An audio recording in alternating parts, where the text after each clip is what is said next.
bus to go to the major sightseeing in Shanghai. But while we're waiting, why not making it one video? So we're thinking, why not trying to have a chit chat? And we just got up. Yes, we're trying to wake up here, guys. So sorry if you look a little tired. Yeah. But I think it would be interesting for us to actually not explain, just share a little bit of our experiences of living expenses in China. How expensive is it, living costs and everything, since Ling Ling is living in Beijing and she's been here in China for for the past 4 years. Meanwhile, I live in a smaller city in Yinchuan and located in a little bit more in the northwest. So there might be some kind of price differences. So yeah, you want to start? There probably is. A lot, actually. So, yeah. Well, I think just daily life expenses are more expensive in Beijing, obviously. So just water is like 1 or 2 quite extra, and like the bus is probably 1 in your place, right? Correct. Yeah, so it's 2 in Beijing. 2 RMB. Yeah. It's so expensive. Like taxi fare based. Taxi fares, yeah, it starts at 13 now. 13 in Beijing, and Yinchuan starts at 7. Yeah, so half the price. That's a huge difference, and I think in Shanghai it starts at 18. 18. If I'm not mistaken. Oh my god. Yeah, so that's definitely a big difference. But then we talked about salaries. And correct. Yeah, the thing is that a lot of people, especially foreigners, tend to go to bigger cities, because they earn a lot more money. However, you have to consider the living expenses as well. So meanwhile, if in smaller cities you don't earn as much, but the living cost is so much lower. That's just how I see it. But the downside is that in smaller cities, especially in location-wise, sometimes it's not convenient. It's hard for you to travel around other than using train. The flight is not like directly go to anywhere. Like you could only go to Middle East, right? Which is very fancy, but technically from Yinchuan itself we have a lot of stops, even just to go to Hong Kong, of course, because we're closer to Mongolia and Russia by itself in comparison to Hong Kong. But yeah, you can save a lot more money in a smaller town, but also the in Beijing we have a lot of like direct flights. Correct. And it's cheaper. Yeah, and also lifestyle. Like for example, we were talking about coffee. In Yinchuan coffee shop, we only have Starbucks and like smaller other coffee shop. Which in terms of alternative wise, we don't have plenty of that. And if you are you're living a very standard life, like you don't have that need, you don't need to have You're that not crazy many, about coffee. As one for example would be fine, but in Beijing you have plenty so of many options. choices. Like for me, I'm a little picky with food, so I quite like that I have Western options as well. Like here when I was searching for food yesterday, here there is 1 KFC, and that's what there is here. That's technically how it's in Yinchuan. The rest is noodles. You basically will eat a lot of Chinese food. And you have to get ready for that. Correct. And you tend to cook by yourself. So that kind of is a good thing. Which is a good thing, which is a lot more healthier. But sometimes it's a lot more expensive. The groceries are, I don't know why is it so expensive. I try not to buy so much, but it just adds up to sometimes. Other than, well, we also had to remember that she's from Indonesia, I'm from Denmark. So there's a the idea, difference. correct, the idea of expensive for me, it's totally different. It's very different than what is expensive to her. Do you want to share how much is the renting apartment price range? Yeah, well, that's the thing. Like in Beijing, like everywhere else, if you want to live in the center, it's more expensive. If you want to live like further out, the cool thing about Beijing is that there are a lot of subway lines, so it's quite easy to find like a cheaper place nearby a subway station, and then you can still go in and out pretty fast, like less than an hour, which is like fast in Beijing. So yeah, I know my friends, they rent around like 6,000–7,000 for a 1-bedroom apartment, like near the center but not in the center. If you go all the way into the center, it's like 4,000 for a room, 5,000 for a room, which is basically the same price as Copenhagen. the quality is just not as great as course. Denmark. That's my what I've heard my friends the main issue is. But then remember, if you sign up for a university, or if you apply for a scholarship, then you can sit on campus. And the dorms are cheaper. So that's another idea, or another thing you could do if you're going to study like language or something. Then definitely look into the dorms. But I know that there are scholarships that provide accommodation. The scholarships, they provide accommodation, so search for them first. You can see some of my videos on my channel about the scholarships, so those are really, really great. Like if you apply for them and you get one of them, I live for free, so that's pretty cool.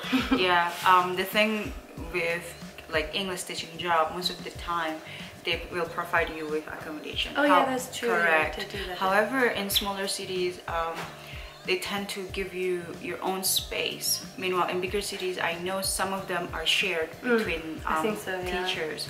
And in smaller cities, sometimes the price range of renting apartment can be like went from 1,500 to 2,000. You can get quite a good one. So cheap, Correct, and in terms of building quality, sometimes you just have to live with it.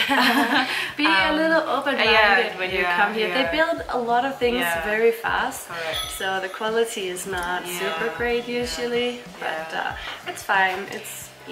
But in terms of toilet, if you're wondering, it's already usually like the toilet was in the apartment. There are a lot of toilets that are not using squat toilet anymore, including even mine, and a lot of them in Beijing. In Beijing, most what I bump into, like all shopping malls have Western toilets. They have squat toilets in the hutongs, but most other places they actually do have the Western. But here it's another story. Like Northwest China, that's another story. Like they have the squat toilets. Yeah, they do still. I saw one Western upstairs, but that's the only thing I've seen in 5 days here. So that's the thing. In the south, I mean, Beijing is not technically in the south, but then it's more developed in terms of like lifestyle. It's no longer like basic lifestyle. In the north and west and the western and how it's still like very basic. Like even like groceries thing. I mean, I think it's just general in China. It's hard for you to get cheese, milk. We talked about that. There are a lot of things we stopped eating it's really expensive. I try to buy that once in a while, but it's just sometimes not nice while paying for that price. But other than that, in Northwest, like in Yinchuan by itself, the groceries that is available are usually like basic thing, like from and fruit as well. Food in terms of food. Bananas, apples, you can find them everywhere in China.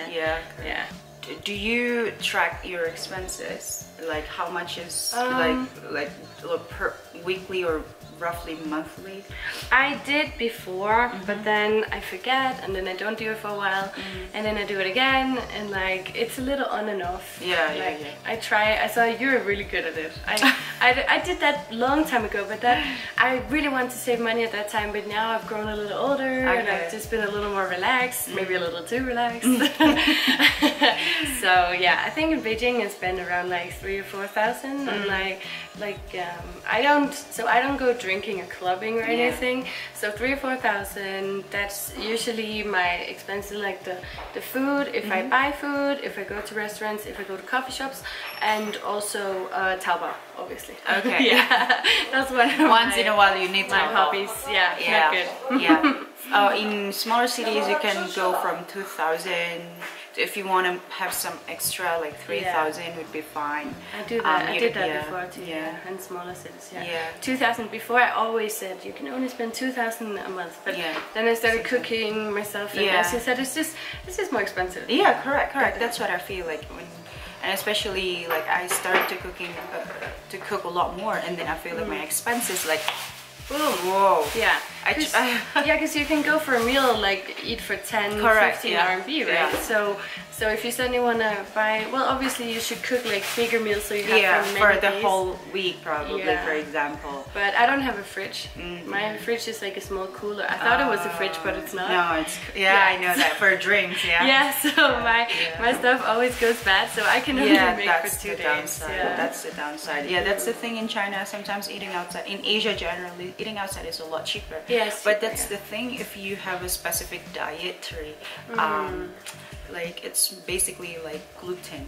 Like rice and noodle, and I'm trying to avoid that. We are trying to avoid that. About that, and it made a little bit more costly because of what we are specifically like trying to buy.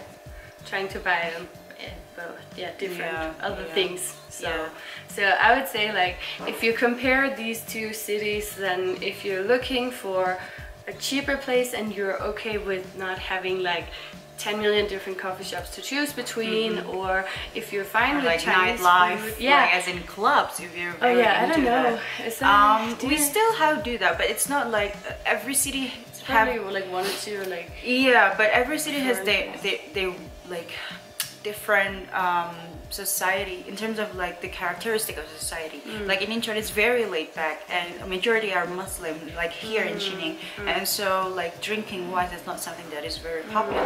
But I know in Chongqing, like my friend lives there, it's like really a thing. I've heard that too. But I've also heard there are more foreigners in Chongqing. There are more foreigners. So like more Westerners. So it depends. Like some cities, they like, for example, of course, like first there are cities.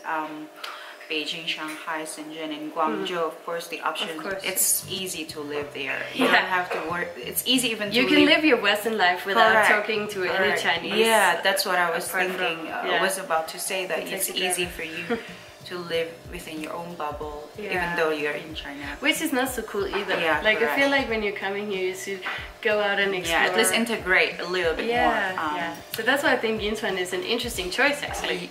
I mean, I didn't choose. I came for that job, but technically, it took me a while to be appreciative of Yinchuan.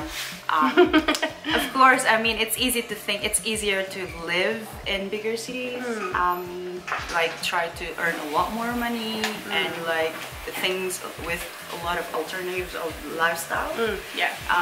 But then sometimes some people need different things, so probably this time that's what I need. You have to, before you choose a city, you have to like look into what do you need in your life, what do you need, and then apart from that, sometimes you won't know until you see other things. Like to me, not until I visit those 4 big cities, I start to realize, oh, that's not the place that I want to live as of now.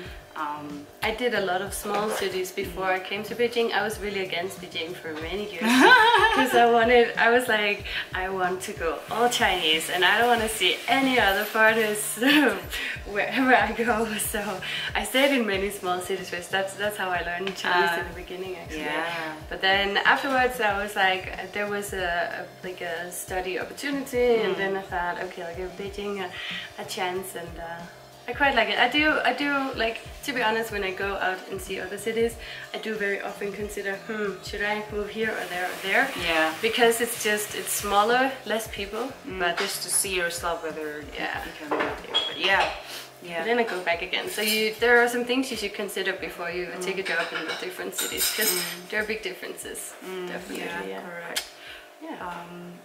That's pretty much about it. I think in general, it depends in terms of expensive and living expenses. To me, coming from Indonesia, where the currency is not so much lower, but half of renminbi, the living expenses can be quite high, expensive. And even like that's the first thing that I was quite shocked about China, that it was a lot more expensive than I expected. But so far, that's just different perspective. What about you? I think from Denmark, the thing is, like, the RMB and the Danish it's called similar. It's called crown. The Danish crown is the same currency, so it's 1-to-1. But in Denmark, you earn the double. But then the rent is the same in Beijing. But the living expenses are cheaper. And also you can choose in China, like in Beijing, if you go for the cheaper places, then you can keep it low, like keep it cheap. But then in Denmark, it's like you're kind of forced to buy the expensive things if you want to go out or anything. I feel like in Beijing you can kind of go for the cheap places, so you can go for the more you still have places. alternative. You do in terms of lifestyle, like which one that you want to go. Yeah, and how much money you have to spend. Yeah. Yeah. So thank you so much for watching. Make sure that you have to check out Ling Ling's channel. Lena Round. Yeah, and we're making some videos on my channel too, so you should check that out as well. Guess we have friends now. Thank you so much for watching again. Make sure that you hit the bell ring. The little bell. Because otherwise sometimes you don't get notified. And that's annoying. Yeah. Because you want to see this beautiful face again. So I'll see you again in my next video. Bye. Bye.